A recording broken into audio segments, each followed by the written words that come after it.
Avertissement. Les images suivantes peuvent heurter la sensibilité de certains téléspectateurs.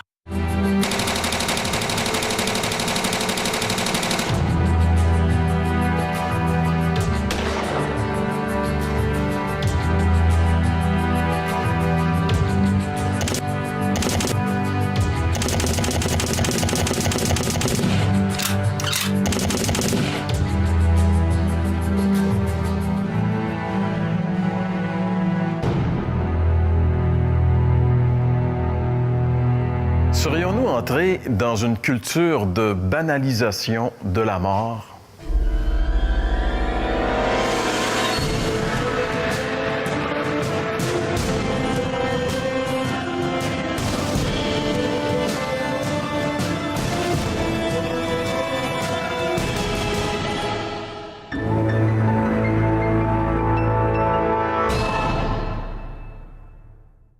Bonjour et bienvenue à l'émission L'heure de la bonne nouvelle.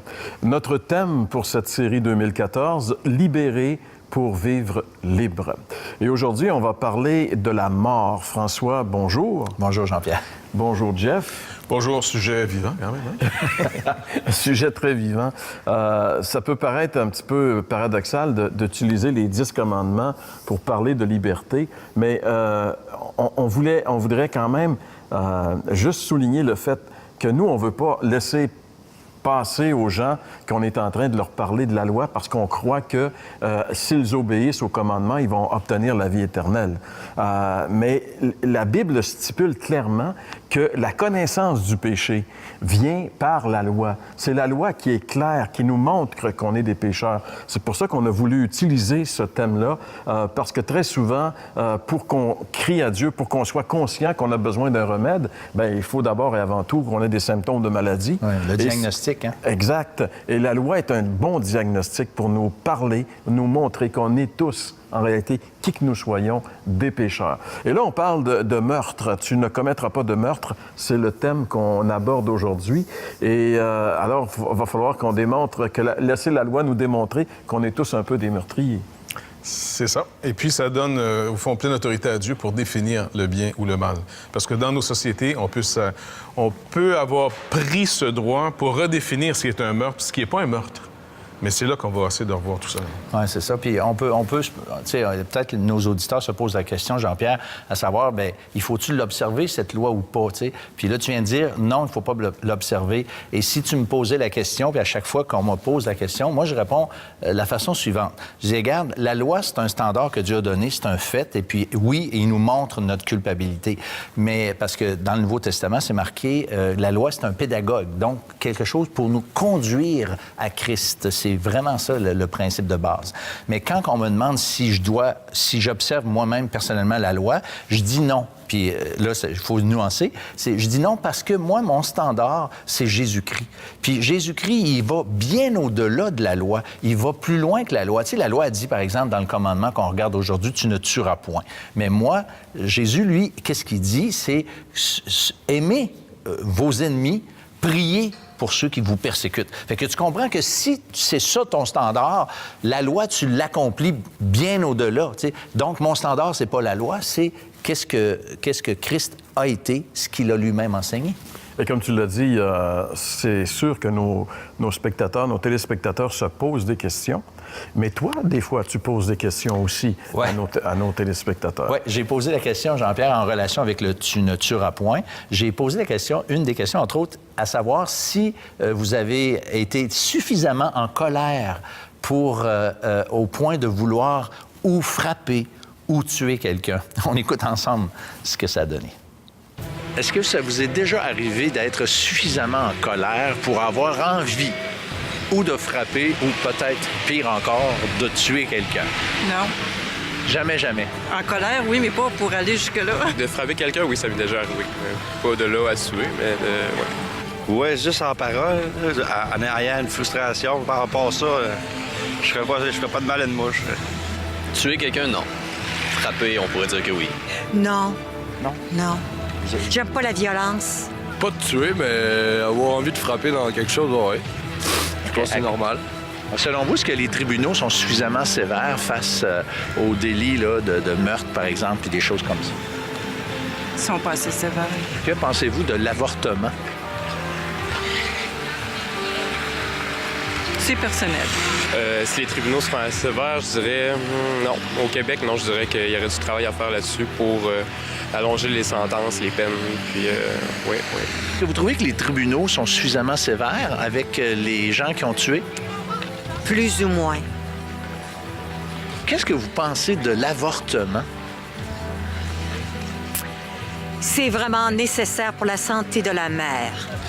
L'avortement, je crois que c'est une bonne chose pour justement pour les femmes qui veulent pas garder leur bébé. Non, je crois que c'est vraiment quelque chose qui devrait légaliser et qui devrait continuer à être là, à être présent.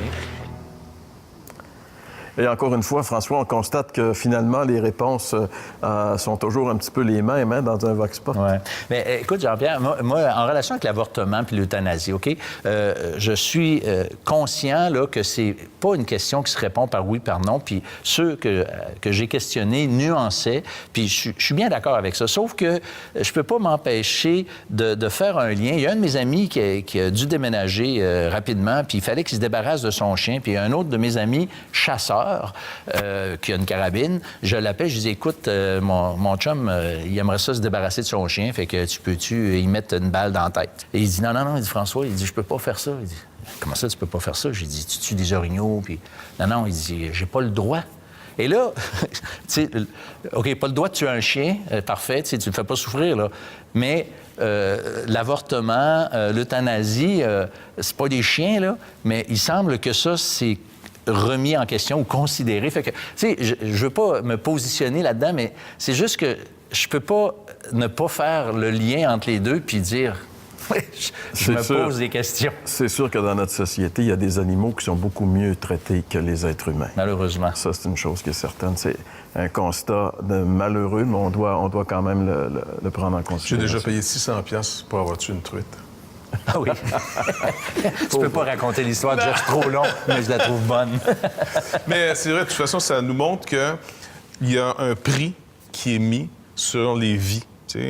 Par exemple, tuer une mouche, je pense pas qu'on ait un problème avec ça aujourd'hui, mais certains animaux sont protégés, puis avec raison, dans le sens où on se met des règles pour que ça soit bien administré, bien géré. Question de gestion. C'est exactement. Et puis aussi d'avoir le cœur de Dieu pour les animaux. Quand on regarde les Écritures, la Bible, Dieu a une compassion pour les animaux. Il est contre, entre autres, faire souffrir les animaux. Si tu tues un animal, ça doit être rapide. Donc, déjà là, on voit que Dieu est concerné par sa création. C'est pas juste des choses pour lui. Mais la vie humaine, Dieu a fixé un prix sur la vie humaine. Et puis, nous, les sociétés, on fixe aussi un prix. Par exemple, si 2 personnes rentrent à l'hôpital, puis on a juste un cœur, puis il y a 2 personnes qui sont malades du cœur, qui des 2 on va choisir? Celui qui est le plus précieux. Donc, on est obligé on s'est retrouvé avec une société qui met un prix, une valeur. Tu vaux combien aujourd'hui face à la loi? C'est un petit peu stressant, des fois. Oui, et quand on parle de meurtre, évidemment, tout de suite, on pense à ces tueurs en série, par exemple, ou les meurtres, comme on a vu les images dans cette école il y a quelques années, et des choses horribles. Mais on peut tuer indirectement. On pense, par exemple, à ces jeunes filles qui se sont suicidées parce qu'elles ont subi de l'intimidation à l'école. En fait, l'intimideur n'était peut-être pas conscient, mais il a tué la jeune fille. Il l'a poussée jusqu'à ce qu'elle s'enlève la vie.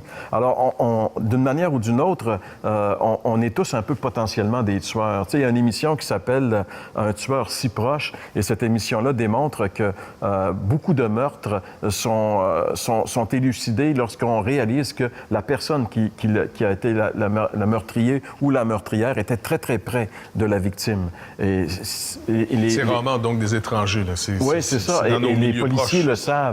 Et très souvent, ils vont travailler justement dans leur enquête proche. Un tueur si proche nous démontre que potentiellement, nous sommes tous en réalité des tueurs si proches. Si proches de tuer. Oui, et Dieu a des choses intéressantes à nous dire à ce sujet. On en parle au retour. Vous avez des questions ou des commentaires sur ce que vous venez d'entendre? Contactez-nous par téléphone ou réagissez sur les médias sociaux.